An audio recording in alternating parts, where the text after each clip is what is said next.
What kind of God asks a father to kill his own son? On a rocky summit, an old man stands over a stone altar, a knife gripped in his raised hand. This cannot be, yet I must. Isaac lies bound on the wood, eyes closed in prayer, his body utterly still. The knife's edge gleams, absorbing the last golden rays of a dying sun. Isaac's wrists are bound with coarse cloth. His fingers curl in quiet surrender. Overhead, the sky convulses with storm clouds, as if heaven itself cannot bear to watch. Abraham places a trembling hand on his son's shoulder, a farewell touch, heavy with unspoken words. I don't understand, but I trust. Yahweh, provide the lamb. But to understand this moment, we must go back to a night 25 years earlier, when God first spoke to a man called Abraham. The man who would one day raise a knife over his son once knelt under a canopy of stars, childless and old. Look up at the heavens, Abraham. Count the stars, if you can. So shall your offspring be. My body is as good as dead, and Sarah's womb is barren. Yet I choose to believe. Abraham believed the Lord, and it was credited to him as righteousness. But the years ground on, and Sarah's womb remained shut. A decade, 2 decades, 25 years of silence. Abraham turned 99, Sarah 90. The promise was physically impossible. Then God appeared again and said, "Sarah will bear you a son." Inside her tent, Sarah laughed at the absurdity. Why did Sarah laugh? Is anything too hard for the Lord? Next year, she will hold a son. At the exact time God had spoken, Sarah conceived and bore a son to Abraham in his old age. Abraham named him Isaac. He laughs. The child of the promise, born from a dead womb. The impossible boy lay in Sarah's arms, the living proof that nothing is too hard for the Lord. The child of laughter grew into a fine young man, the pride of his father's eyes. By day he roamed the hills with the flock. By night he sat at Abraham's feet, listening to the ancient stories of the promise. Abraham's world revolved around this boy, the living, breathing, laughing proof that God keeps his word. And then, on a night like any other, a familiar voice tore through the silence. Abraham, Here I am. take your son, your only son, whom you love, Isaac, and go to the region of Moriah. Sacrifice him there as a burnt offering on a mountain I will show you. The words fell like a death sentence. The knife from the altar flashed in Abraham's mind. The command offered no explanation, no loophole, no alternative. Abraham did not speak. He did not argue. He simply rose in the darkness, his soul a battlefield. Before the sun could stain the horizon, Abraham rose and began the unspeakable task. He found his axe and walked to the woodpile. Each swing was a covenant with obedience. The pack saddles were loaded. The firewood that would carry his son's body was bound tight. Yahweh, you gave him to me. You can raise him from the ashes. I will not doubt. He took 2 servants and his son Isaac.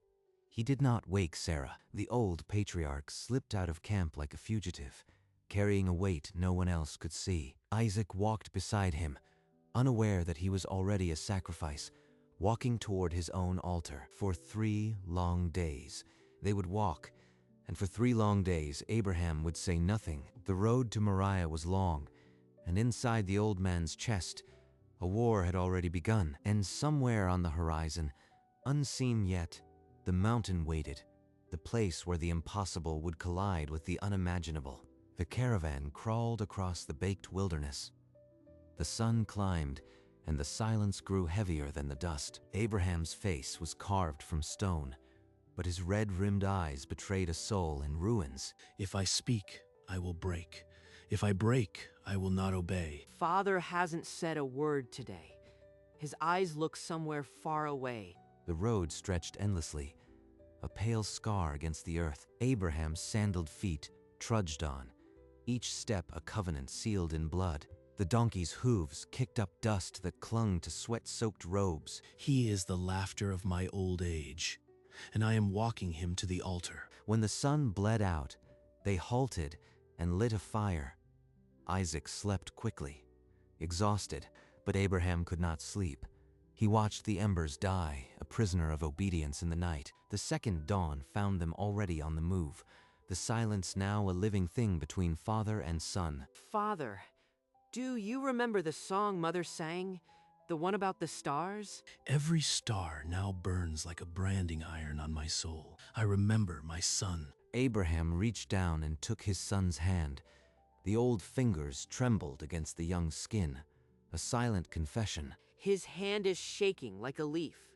What is he hiding? If I open my mouth, the truth will pour out and drown us both. By late afternoon, Mount Moriah clawed the horizon, a jagged silhouette against a bleeding sky. That night, when the fire collapsed into embers, Isaac slept as only the young can. Abraham did not. One more day, one more sunrise. Then the knife, the altar, and the question he could not yet answer. On the third morning, the mountain rose before them, a silent judge cloaked in stone. Stay here with the donkey. The boy and I will go over there and worship. Then we will come back to you. He was not lying. Abraham truly believed that somehow God would bring Isaac back from the ashes. Isaac heard the words, but the weight of their meaning had not yet fallen on him. Abraham took the wood and laid it on his son's shoulders, the same wood that would soon become an altar of fire. The wood is heavy. Fire and wood. But where is the lamb? They started the final ascent, the slope steep and the sun unrelenting. Father, the fire and the wood are here, but where is the lamb for the burnt offering? The question split the air like a blade. Abraham stopped walking, but did not turn around. For a long moment, the only sound was the wind scraping the mountain. God himself will provide the lamb for the burnt offering, my son. God will provide, but I see no lamb.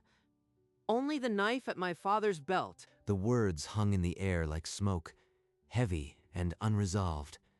They continued the climb in silence. Yahweh, I do not see the substitute, but I trust the voice that called me from the stars.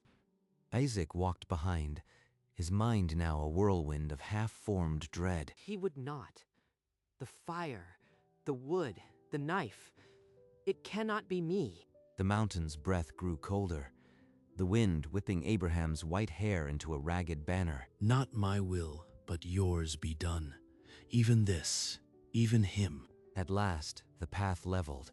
A rocky plateau spread before them, the altar of the world. Something is about to break. God, please provide. The summit was a cathedral of stone, silent and waiting. Abraham dropped the wood and looked around. He knelt and began gathering stones. Each one scraped his palms raw, a penance of obedience. Isaac did not question. He placed his young hands beside his father's, fitting the stones together. Each stone I lay, I bury my heart a little deeper. The altar rose, waist high from the rock. Abraham lifted the wood and arranged it on top, piece by piece. Fire and wood. Fire and wood. Where is the lamb? Then Abraham reached to his belt and unsheathed the knife. The bronze caught the sun and threw a blinding glint. The knife. No lamb. It is me. Abraham laid the knife beside the altar. The blade pointed at Isaac like a question mark. The altar was ready. The wood was ready. The knife was ready. Only the lamb was ready. Only the lamb was missing. Abraham reached out with a trembling hand and touched his son's shoulder. The strip of cloth dangled rough in his shaking grip. He cannot even look at me. He is going to do it. He tied the knots with the same hands that had once held Isaac as a newborn, wrapping the cloth with a torturous gentleness. Father, am I to be the offering? If I speak, I will shatter. Forgive me. Isaac let himself be placed on the altar. His body shook, but his voice was steady. I am the lamb, but God will provide. Abraham's lips moved in a silent blessing, the words trapped beneath a father's scream. The bindings held. Isaac did not struggle. His surrender was complete. The altar was no longer empty. Isaac lay bound on the rough wood, a willing sacrifice, as the dying sun painted the sky in wounds of red and gold. Abraham reached for the knife. The bronze was cold, the weight of a world in his palm. This is the only son I have, the son of the promise, the laughter of my old age. He raised the blade, the arc of his arm, cut a silhouette against the bleeding sky. Father, don't. But if this is God's will, I forgive you. Yahweh, you gave him to me. You can raise him from the ashes. I trust you. The knife caught the dying sun and threw a glittering shard of gold across Isaac's bound hands. Overhead, the sky convulsed. Storm clouds swallowed the sun as if heaven refused to witness. Baruch Dayan Hayemet. Blessed is the true judge. I am the lamb, but God will provide. The knife reached its apex and froze. Time itself shattered. In that infinite second, love and obedience collided, and the world held its breath. The silence stretched thin. In Abraham's chest, his heart pounded a war drum against his ribs. I saw you in the stars, Yahweh. I heard your promise. You cannot break it now. In a flash, he saw Isaac's first breath again, the child of laughter, born from a dead womb. And then you commanded me to sacrifice him, the son of the promise, the only son I have. The knife in his hand began to tremble, a tiny earthquake of soul. God, you must provide. You must. On the altar, Isaac's chest rose and fell. His lips moved, still trusting, still praying silently. My faith and my blood are at war. I cannot. The apex of the blade quivered like a question aimed at heaven, waiting for an answer that did not come. On the altar of Moriah, a father stood on the edge of everything. Isaac's eyes flickered open. Above him, the knife trembled, and his father's face was a mask of torment, streaked with tears. He is suffering more than I am. I won't let fear make this harder. With a voice that did not shake, Isaac spoke words that seemed to freeze the very wind. Father, do what you must. I trust you, and I trust the God who gave me to you. Abraham's arm wavered. The knife dipped an inch, then held. His breath came in ragged gasps. My son, my Isaac, how can you be so brave while I am falling apart? His bound hands rested on his chest, but his spirit was unbound, soaring on wings of surrender. Don't be afraid, Father. The Lord will provide the lamb. He promised. The knife continued to quiver, a pendulum swinging between the command of God and the cry of a father. On that altar, 2 sacrifices were offered: Isaac's life and the shattered heart of Abraham. With a raw cry locked behind his teeth, Abraham's arms swung downward. My son, my only son, the promised child of laughter. Yahweh, receive him back to yourself. I trust you. The bronze knife hissed through the air, a cold gleam in the dark. Abruptly, the canopy of storm clouds split asunder. A column of pure, blazing light speared down, and within it, a figure with vast wings descended. Abraham, Abraham. The blade stopped, as if gripped by an invisible hand, a finger's width from Isaac's skin.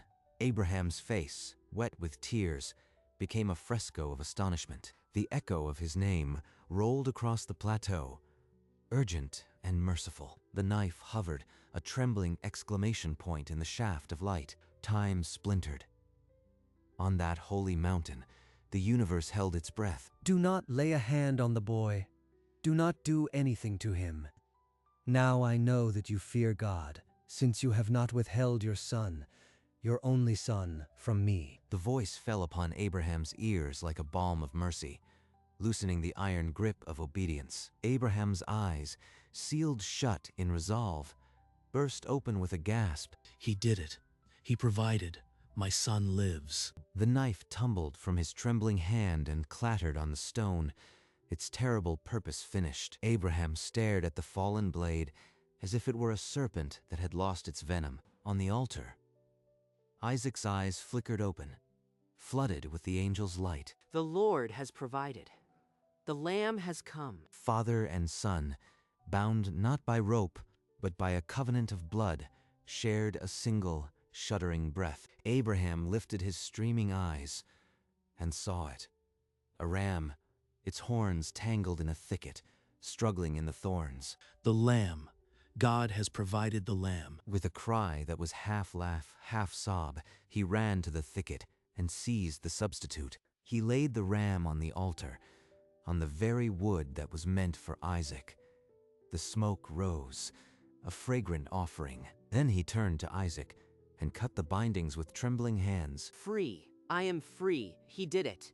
God did it. Isaac stood on shaking legs, his wrists raw but his spirit soaring. Father and son fell into each other's arms, a tangle of tears and laughter on the holy mountain. The ram lay consumed on the altar, a silent testimony that God sees and God provides on Mount Moriah. The first substitute died so that the son might live. Abraham pulled Isaac into a crushing embrace, his sobs shaking the very stones of the altar. This place shall be called Yahweh Yireh, for on this mountain the Lord will provide. Thus Abraham named the peak of Moriah, in the language of his fathers, Jehovah Jireh, the Lord will provide. Centuries later, on that same ridge, Solomon would build the temple of God, where the glory would dwell. And on that same hill, another father would not spare his own son, but give him up for us all. The cross of Christ, what Abraham could not finish, God himself would complete. The substitute would become the salvation of the world. Isaac wiped his father's tears with his free hand, and a quiet understanding passed between them. The mountain now held a sacred secret.